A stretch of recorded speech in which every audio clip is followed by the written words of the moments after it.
Bonjour, donc je suis Antoine Daou et je vais présenter le TP final de Conception Web 3. Donc pour commencer, on va montrer la validité des HTML. Ici, j'ai séparé en quatre parce qu'il y a les partials du footer puis du header. Donc ça c'est le header, comme on peut voir, il est parfait. Ici, c'est l'index. Les erreurs qu'ils ont ici, c'est à cause qu'ils disent qu'il manque un header. Donc, ils disent qu'il manque le HTML, le doctype, etc., le title du header. Sinon, le reste est parfait. Pour ici, c'est la page des conférenciers. Donc, c'est la même chose. Ici, c'est parfait. Et la seule erreur, c'est à cause du manque d'un header. Ensuite, le footer. Aussi, les seules erreurs, c'est à cause qu'il manque le header, qui est dans un partial. Bon. Ensuite, pour ce qui est de ma page, c'est comme ça, on peut voir que les éléments qui sont cliqués, ils ont des effets dessus de survol. Ici pour les sections, ici pour les invités, s'il n'y a rien dans le footer pour les sections et les réseaux sociaux. Pour la deuxième page, on va cliquer sur un invité. On peut voir qu'il y a aussi le même bouton. Il y a les boutons ici des réseaux sociaux. En savoir plus des conférences qui devient rouge aussi avec un drop shadow une fois qu'on le survole.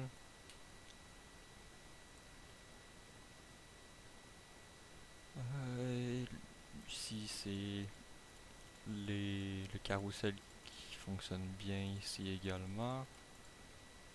Et de nouveau les petits... Voilà. Bon, maintenant pour ce qui est de la maquette, on peut voir que... Je vais juste retourner à la principale. On peut voir que j'ai bien recopié la- les éléments. Ici c'est centré. L'espace c'est le même. Les invités aussi, on voit que c'est le même effet. Le forfait avec un petit espacement un peu plus épais ici pour donner plus d'espace. Nos partenaires qui est ici et les logos à droite. Ensuite, il y a le footer qui est inclus ici avec la ligne. Pour la deuxième,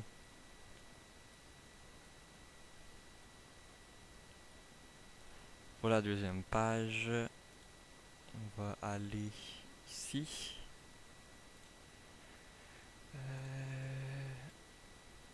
On voit que j'ai bien mis la biographie qui dépasse un peu sur le header, le hero qui est dans le fond, les mêmes, le même head, ouais, le header, les,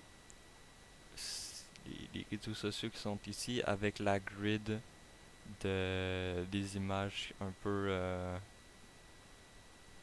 différent de la norme ici. Pour autres événements, il y a autres événements avec les quatre événements différents, puis qui dépassent plus que le wrapper ici. Ensuite, pour autres conférenciers, on voit que j'ai les deux conférenciers à la fois. Alors, il n'y a pas il y a pas 6 pages, mais il y a le même nombre de conférenciers que j'avais sur la page des conférenciers ici. Aussi la même chose pour le footer. Ensuite, le code qui est ici, on va commencer par voir les variables. Les variables de couleur, les couleurs, j'ai pas beaucoup utilisé de couleurs, j'ai utilisé le noir, le blanc ici, puis la couleur primaire qui est le jaune, avec la secondaire qui est en rouge. Et pour le fond, j'ai utilisé la couleur primaire, donc je pouvais utiliser la même variable, ou une autre couleur de background qui est un peu grise. Ensuite, il y a le SCSS qui est... On va prendre invité. Ici, ça, c'est les invités. Donc, c'est la section des conférenciers qui est juste ici. J'ai fait la grid. Et dedans, j'ai mis les cards. Je les ai imbriqués un par un dedans pour pas que il y ait beaucoup de lignes, etc. Donc, j'ai tout imbriqué ça dedans. J'ai mis les media queries qu'on va voir plus tard. Ici, voilà, image, card content, icon, H3, etc. Parce que le H3 qui est unique à celui-là comme les autres éléments qui est dans ce document-là. Ensuite, biographie, j'ai fait contenu bio. Donc, contenu bio, euh, c'est ce qui est ici. J'ai séparé le document en deux parce qu'il y a ça qui était en position absolute. Donc, il pouvait pas être imbriqué avec le contenu de conférence qui est à droite, donc la grid des images qui est ici. Puis j'ai mis un autre réseau social entre ça lorsqu'on va changer pour Media Query, ce que j'ai caché entre les deux. Ici, réseau caché. Donc ça devrait être ça pour la structure du SCSS. Maintenant, pour ce qui est du Media Queries, on va prendre...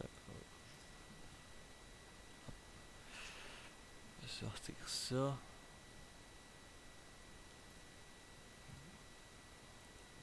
Donc, on va voir le header.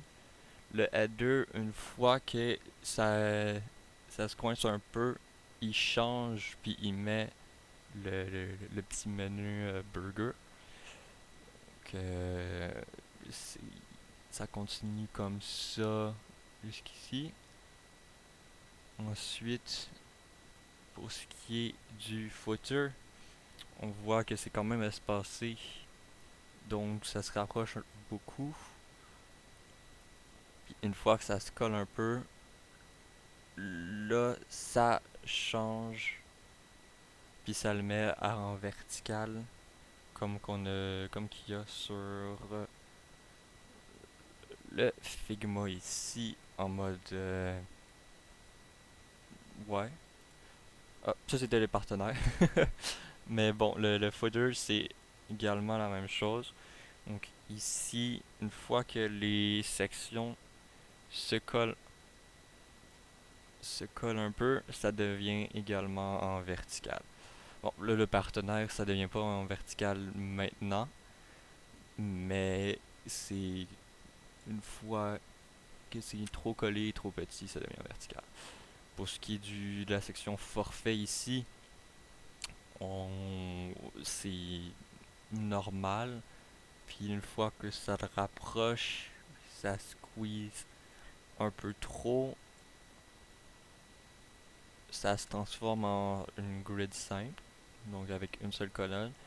Puis les éléments se tassent à gauche. Donc là, il y a les forfaits ici. Euh, Pour ce qui est des invités, Pour les invités, c'est une grosse grid. Donc, une fois que ça se colle un peu trop, ça devient deux. Donc, une grid de deux colonnes qui a les mêmes fonctions qu'il y avait en trois colonnes, mais en deux. Puis, une fois qu'on rétrécit encore plus, ça devient une seule colonne où ce qu'on voit qu'il y a le nom qui est pas, il n'y a pas un over par-dessus, mais il y a un nom ici qui affiche. Donc, pour le téléphone. Euh, Ouais. Le hero rétrécit, ça fait juste tasser le texte. Donc, le plus qu'ils peuvent. Maintenant pour la deuxième partie. euh, Ici, la biographie, qu'est-ce qu'il fait? C'est que ça devient en relatif. Donc ça abandonne son absolu, ça devient dans le texte. Ça rétrécit, ça change de couleur, etc. Puis il y a les réseaux sociaux qui se mettent ici avec les conférences qui sont en dessous. Et il y a le grid ici que j'ai mis euh, en dessous. Pour ce qui est des événements, ça rétrécit. Qu'est-ce que ça fait? Oh, ça change la hauteur. Ça change la hauteur, mais c'est les mêmes images ici. Puis pour ce qui est du conférencier ici, il y a deux, il y en a deux par page avec le texte jaune, mais une fois qu'on les rapproche, puis que le texte commence euh, ouais, ici, le texte commence un peu à se rapprocher, là on les transforme en une grid qui peut se faire réduire avec, ça dépend la résolution, avec le texte en bas ici également, où ce qu'on peut toujours le suivre. Bon, ensuite, ouais, ben, il y a le fonctionnement du carrousel que je viens de faire en même temps. Donc, le carrousel ici. euh, comment ça fonctionne, c'est que la version init, elle va appeler la fonction init, elle va appeler les deux fonctions ici, donc init swiper loop 1 et 2 pour les deux swiper loops. La première ici, ça sélectionne le carrousel. Puis ça dit, ça donne l'option d'avoir la pagination. Il y a une slide par view, puis un espace de 30 en faisant le loop. Puis ça se fait appeler une fois que, ben, c'est le carrousel, donc ça se fait appeler une fois que le carrousel se charge. Puis, comme on peut voir ici, il y a un gap de 30 que j'ai mis là. Faut que ça soit tout égal. Le deuxième ici, j'ai fait il sélectionne le carrousel conf, donc le carrousel de la conférence, des conférenciers, la pagination qui est inclus ici également. Il y a une slide par view, donc il y a une image par, euh,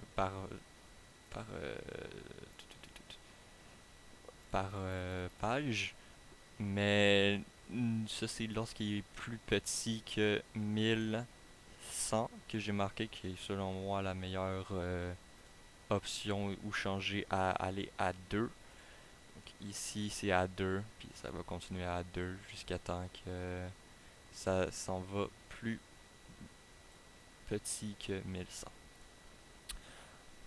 Ensuite,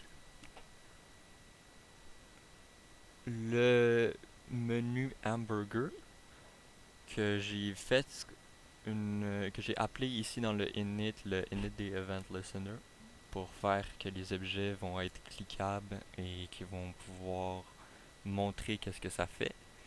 Donc on va juste mettre le petit menu hamburger ici.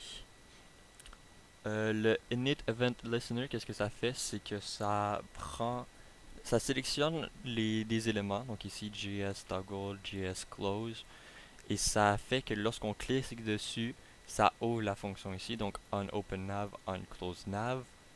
Puis j'ai aussi rajouté une petite une petite boucle de Event Listener pour les objets qui sont, pour les sections qui sont ici. Donc, ah oui, ici aussi, il y a un hover sur le X, etc. Donc, si on clique dessus, ça nous amène là, ça nous amène en forfait, ça nous amène partenaire, ça nous amène conférencier, salon de jeu, autre événement. Ici, euh, donc, c'est comme ça. Et lorsqu'on clique ici sur le JS Close, ça ferme le menu hamburger. Ici, si on clique dessus, JS Toggle, ça ouvre le menu hamburger.